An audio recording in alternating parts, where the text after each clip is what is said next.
سورۃ الاعلی قرآن مجید کی بہت اہم صورتوں میں سے ایک ہے۔ رسول اللہ صلی اللہ علیہ وسلم اس صورت کو عیدین یعنی دونوں عیدوں اور جمعہ کی نمازوں میں پڑھا کرتے تھے، اور اگر عید اور جمعہ ایک دن میں جمع ہو جاتے، جیسے صبح عید کی نماز ہے دوپہر کو جمعہ کی، تو بھی آپ ان دونوں صورتوں کو ہی نماز میں پڑھتے، یعنی سورۃ الاعلی اور سورۃ الغاشیہ۔ اسی طرح آپ نے یہ صورت ظہر کی نماز میں بھی پڑھی اور فجر کی نماز میں بھی، اور وتر کی پہلی رکعت میں آپ سبح اسم ربک الاعلی پڑھتے اور اس کے بعد قل یا ایھا الکافرون، اور تیسری رکعت میں قل ھو اللہ احد۔ اس سے اندازہ ہوتا ہے کہ اس صورت کی کتنی زیادہ اہمیت ہے، یا اس میں جو میسج ہے ہم سب کے لیے وہ کتنا امپورٹنٹ ہے کہ آپ صلی اللہ علیہ وسلم اس کو بار بار ذکر کرتے ہیں، اس کو بار بار پڑھتے ہیں، اور خصوصاً بڑے اجتماعات میں، بڑی گیدرنگز میں، جیسے جمعہ کی گیدرنگ بڑی ہوتی ہے، عید کی بڑی ہوتی ہے۔ تو اسی طرح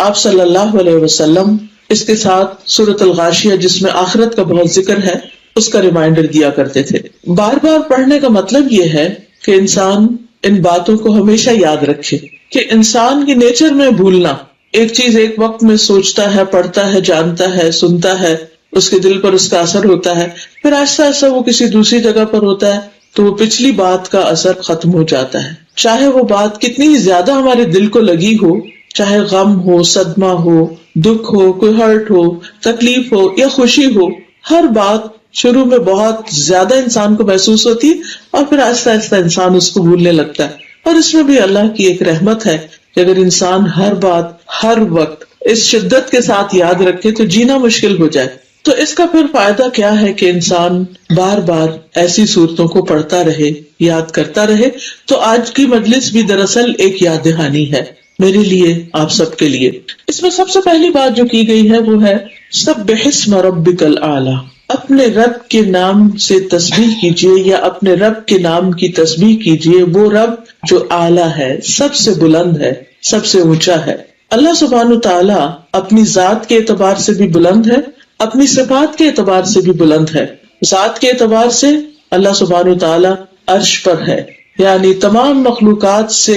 اوپر عرش ہے، اور عرش کے بھی اوپر ہے اللہ رب العزت۔ عام طور پر لوگ کہتے ہیں نا کہ اللہ سبحانہ تعالیٰ ہر چیز کے اندر ہے، وہ یہاں بھی ہے، وہاں درخت میں بھی ہے، اور سمندر میں بھی ہے، اور ادھر نہیں۔ اللہ سبحانہ تعالیٰ کی شان کے خلاف ہے یہ بات، اس کا ایک مقام ہے، ایک مرتبہ ہے، اور یہ ہماری فطرت میں بھی ہے۔ اگر ایک بچے سے بھی آپ پوچھیں کہ اللہ تعالیٰ کہاں ہے تو وہ فوراً اوپر کی بات کرے گا کہ اوپر، کیونکہ اللہ سبحانہ تعالیٰ کی ہماری زندگی میں جو اہمیت ہے، یا جو مقام ہے، جو قدر ہے، جو محبت ہے، تو ہم سب کیا چاہتے ہیں کہ جب بھی اس کے بارے میں سوچیں تو بلندی کے بارے میں، اونچائی کے بارے میں، اوپر ہونے کے بارے میں۔ سورۃ المؤمنون میں آتا ہے فتعالی اللہ الملک الحق لا الہ الا هو رب العرش الکریم، پس بہت بلند ہے اللہ جو سچا بادشاہ ہے، اس کے سوا کوئی معبود نہیں، عزت والے عرش کا رب ہے۔ پھر اسی طرح عرش کی بلندی کو اگر آپ دیکھیں تو یعنی اللہ سبحانہ تعالیٰ کی بلندی اور اس کے مقام کی بلندی کو دیکھنے کے لیے اگر ہم تھوڑا سا اس چیز کو دہرا لیں کہ ہمارے اوپر کی بلندیاں کتنی ہے، یعنی ہمارے اوپر کیا کچھ ہے۔ سب سے پہلے تو یہ کہ ہمیں آسمان نظر آتا ہے، اور یہ آسمان صرف ایک نہیں بلکہ 7 آسمان ہیں جن کا ذکر سورۃ نوح میں بھی آتا ہے، خاص طور پر کہ یہ طباق ہیں، ایک کے اوپر ایک ہے۔ الم تروا کیف خلق اللہ 7 سماوات طباقا، کیا تم دیکھتے نہیں کہ اللہ سبحانہ تعالیٰ نے کس طرح 7 آسمانوں کو اوپر نیچے پیدا کیا۔ طباق وہ چیز ہوتی ہے کہ جو ایک کے بعد ایک ہوتی ہے۔ اور پھر اللہ سبحانہ تعالیٰ غور و فکر کی بھی دعوت دیتے ہیں، وَإِلَى السَّمَاءِ كَيْفَ رُفِعَتْ، اور دیکھو آسمان کی طرف کہ کیسے بلند کیا گیا، یعنی کتنا اونچا ہے۔ اور پھر ان 7 آسمانوں کے بعد جنت ہے، اور جنت کے 100 درجے ہیں، اور ہر درجے کا درمیانی فاصلہ، رسول اللہ صلی اللہ علیہ وسلم نے اس کے بارے میں فرمایا جنت میں 100 درجے ہیں، ہر 2 درجوں کے درمیان اتنا فاصلہ ہے جیسا کہ زمین اور آسمان کے درمیان کا فاصلہ۔ سبحان اللہ، یہاں سے ہمیں سب سے بلند ترین چیز جو نظر آتی ہے وہ آسمان ہے، تو جنت میں ایک درجے سے دوسرا درجہ۔ اچھا، دنیا میں بھی لوگوں کے درمیان درجے ہوتے ہیں، کوئی کسی مقام پر ہوتا ہے، کوئی کسی مقام پر، کبھی علم کے اعتبار سے، کبھی مال کے اعتبار سے، کبھی کسی اور چیز کے اعتبار سے، لیکن وہ درجے ان میں فرق بہت زیادہ نہیں ہوتا۔ مگر جنت میں جو پہلے درجے پر ہوگا اس میں اور صرف اس کے نیکسٹ لیول میں اتنا زیادہ فرق ہے جتنا زمین سے آسمان کا فاصلہ ہے. آپ دیکھیے کہ ایک ایک درجہ پانے کے لیے انسان کو پھر کتنی طلب تڑپ تمنا نیت اور کوشش کی ضرورت ہے. پھر فرمایا کہ فردوس اس کا اعلیٰ ترین درجہ سب سے اوپر کا درجہ ہے، اسی سے جنت کی 4 نہریں نکلتی ہیں اور اس کے اوپر عرش ہے. اور جب بھی تم اللہ سے سوال کرو تو جنت الفردوس کا کرو، یعنی اعلیٰ ترین مقام کا، کیونکہ جب انسان اعلیٰ کا سوال کرے گا تو پھر کوششیں بھی اپنی اعلیٰ کرنا شروع کرے گا. مجاہد ایک مفسر ہیں، وہ اس آیت کی تفسیر میں جو سورۃ مریم میں آتی ہے وَقَرَّبْنَاهُ نَجِيًّا، اس کے بارے میں کہتے ہیں کہ 7ویں آسمان اور عرش کے درمیان 70,000 پردے ہیں. یعنی دیکھیے کہ وہ فاصلہ بذات خود پھر اور بہت اونچا ہے. اور اللہ تعالیٰ موسیٰ علیہ السلام کو اپنے قریب کرتے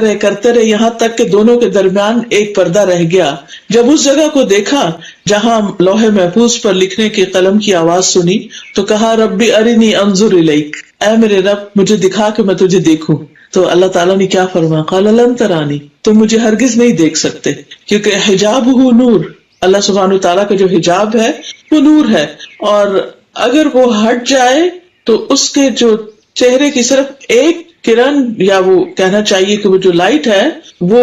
ہر چیز کو جلا کے رکھتے. تو کسی انسان کے اندر اتنا یارہ ہی نہیں. ایون موسیٰ علیہ السلام جو اللہ تعالیٰ کے اتنے بڑے پیغمبر تھے کہ وہ اللہ سبحانہ تعالیٰ کو دنیا میں رہتے ہوئے یا اس لائف میں دیکھ سکیں. ہاں قیامت کے دن اور جنت میں خاص طور پر اللہ تعالیٰ اہل ایمان کو وہ طاقت بخشیں گے کہ جس کی وجہ سے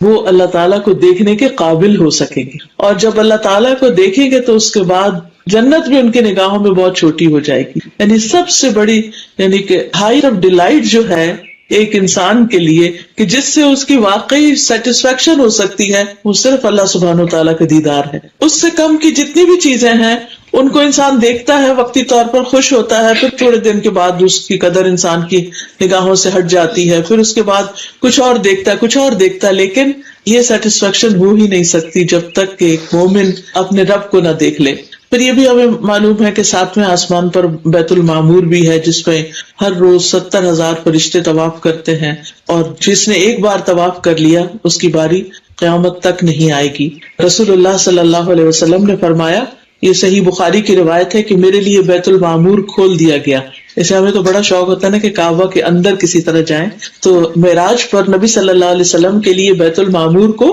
کھول دیا گیا. بس میں نے جبریل سے پوچھا تو انہوں نے بتایا کہ یہ بیت المعمور ہے، اس میں 70,000 فرشتے روزانہ نماز پڑھتے ہیں، اور جو ایک بار عبادت کر کے باہر نکل جائے تو دوبارہ اندر واپس نہیں آ سکتے، یعنی قیامت تک ان کی باری پھر نہیں آئے گی. ہم تو خوش قسمت ہیں کہ ایک دفعہ حج عمرہ کر لیا اور پھر جانا چاہے تو پھر جا سکتے ہیں، لیکن یہ کہ وہاں پر اللہ کی عبادت کے لیے اتنے زیادہ فرشتے موجود ہیں. تو اس سے اندازہ ہو سکتا ہے کہ ہمارا رب کتنا اعلیٰ اور کتنا بلند ہے. اور پھر ہم یہ بھی جانتے ہیں کہ رب کے عرش کو فرشتے اٹھائے ہوئے ہیں. یہ نہیں ہمیں پتہ چلتا کہ رب اس پر بیٹھا ہے